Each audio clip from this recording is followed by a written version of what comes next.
Assalamualaikum warahmatullahi wabarakatuh. Kami dari kelompok NAR ingin mempresentasikan tugas PPKN Bab 5 Harmoni Keberagaman Masyarakat Indonesia dalam bidang gender, mata pencaharian, suku dan budaya, serta agama. Nama anggota kelompok: 1. Nabil Hafiz Zain. Yang kedua, Afan Kalam Maulana. Yang ketiga, Raski Ega Handaru. Dan yang keempat, Muhammad Rizki. Kelas 98, Wali kelas Ibu Suciati MPD. Dan Guru Mata Pelajaran PPKN Ibu Oli Solihat. Sebelum masuk ke pembahasan, ada baiknya kita patuhi protokol 5M. Yang pertama, memakai masker. Yang kedua, mencuci tangan dengan sabun dan air mengalir. Yang ketiga, menjaga jarak fisik. Yang keempat, menjauhi kerumunan. Dan yang kelima, mengurangi mobilitas. Lanjut, harmoni keberagaman masyarakat Indonesia dalam gender. Gender secara harfiah berarti jenis kelamin. Gender merupakan sifat-sifat yang melekat pada laki-laki atau perempuan. Gender dapat menunjukkan pembagian peran, kedudukan, serta tugas-tugas pada laki-laki atau perempuan. Kesetaraan gender di Indonesia. Kesetaraan gender di Indonesia harus dihargai dan dihormati, sebab masing-masing laki-laki ataupun perempuan memiliki peranan yang masing-masing berbeda, tetapi memiliki kedudukan yang sama. Sekarang banyak sekali stereotip atau anggapan tidak benar terhadap perempuan. Banyak yang menganggap perempuan tidak dapat bersaing seperti laki-laki pada umumnya. Perempuan hanya bisa menjaga rumah, masak, dan menjaga anak. Namun nyatanya dan buktinya, sekarang banyak sekali pemimpin daerah, menteri, serta pemerintah yang diangkat dari kaum hawa atau para wanita-wanita hebat, seperti gambar di atas. Akibat dari stereotip tersebut, banyak wanita-wanita khususnya di desa memutuskan jalur atau pendidikannya akibat dari anggapan tidak benar tersebut. Seharusnya sifat tersebut harus ditaklukkan dan dihilangkan melebihi atas dasar apapun, karena kita dapat motivasi yang besar dari para pahlawan perempuan kita yang mampu mengusir penjajah dari negara Indonesia pada saat masa sebelum kemerdekaan.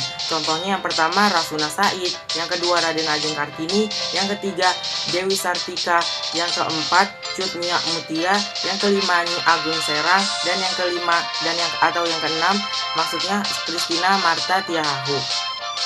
Zaman sekarang banyak sekali laki-laki yang terjun ke dalam dunia pekerjaan perempuan. Contohnya seperti menjadi desainer, penata rias, hingga chef. Sebaliknya perempuan juga banyak sekali yang terjun ke dunia pekerjaan laki-laki. Contohnya menjadi polwan atau polisi wanita, satpam, hingga TNI. Oleh karena itu, sebagai warga masyarakat Indonesia yang baik, kita harus menghargai dan menghormati perbedaan gender antara laki-laki dan perempuan di sekitar kita. Contohnya saja di rumah, lebih simpel dan lebih singkatnya. Ayah yang mencari uang atau nafkah, ibu yang menjaga adik dan memasak. Karena setiap perempuan atau laki-laki memiliki peranan masing-masing dalam kehidupan ini, tetapi memiliki kedudukan serta pandangan yang sama pada semua orang. Yang kedua, harmoni keberagaman masyarakat Indonesia dalam mata pencaharian.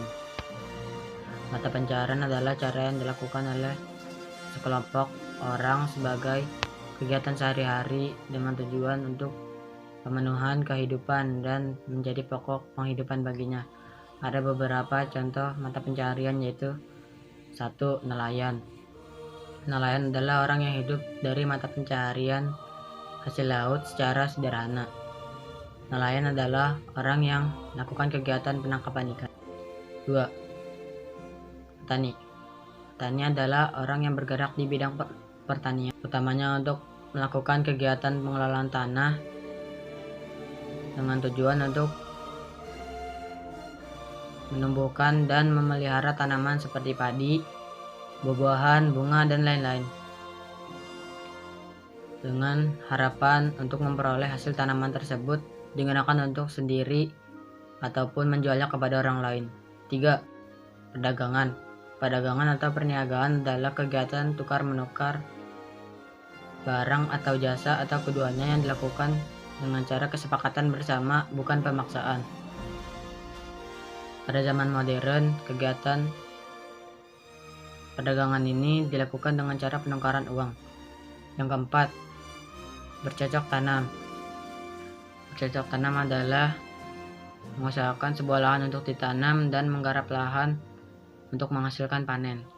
Pada zaman dahulu, manusia sudah melakukan bercocok tanam dengan melakukan kegiatan berhuma sebagai salah satu kegiatan pertanian pertama kali di dalam sejarah.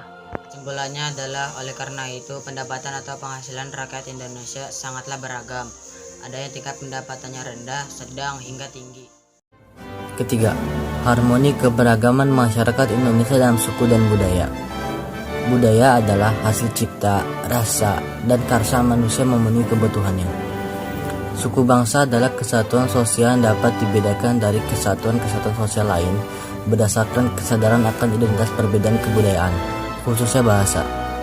Keberagaman sosial budaya disebabkan oleh beragaman suku bangsa serta kekayaan budaya di Indonesia. Masyarakat Indonesia yang berasal dari berbagai budaya serta suku bangsa yang diharuskan senantiasa hidup harmoni, yakni tidak menjelek-jelekan suatu budaya atau suku bangsa. Keberagaman sosial budaya memiliki 4 pembagian, yakni 1. Keberagaman bahasa. Warga Yogyakarta dan Jawa Tengah memiliki bahasa Jawa sebagai bahasa daerah. 2. Keberagaman upacara adat. Kekayaan budaya di Indonesia memengaruhi keberagaman upacara adat yang tergolong unik. Contoh, Rambu Solo di Tanah Toraja. 3. Keberagaman rumah adat. Perbedaan letak geografis juga berpengaruh pada beragamnya model dan jenis rumah adat Indonesia. Contoh, rumah Honai di Papua. 4. Keberagaman seni daerah.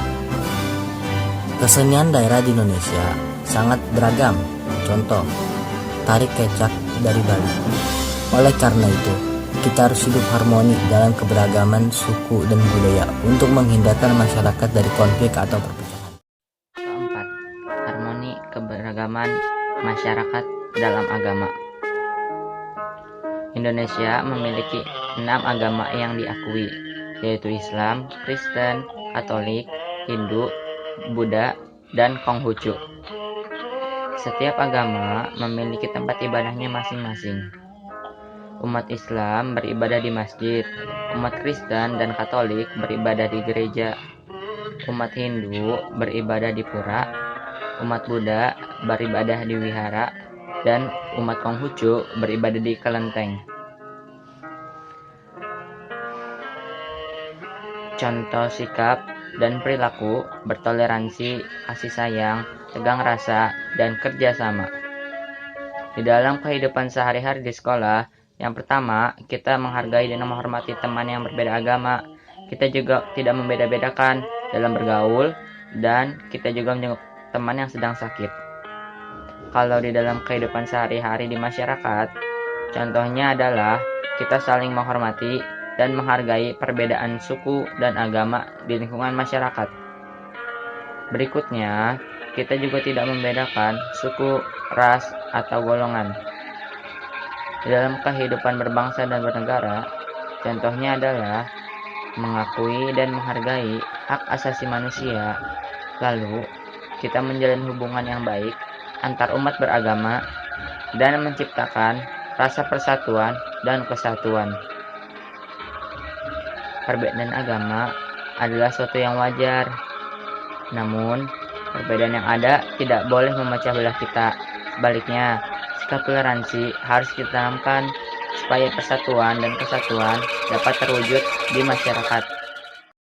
Sekian dari kelompok kami, mohon maaf apabila ada kesalahan atau kekeliruan dalam pengucapan atau dari segi materi. Kurang lebih mohon maaf. Sekian, wassalamualaikum warahmatullahi wabarakatuh.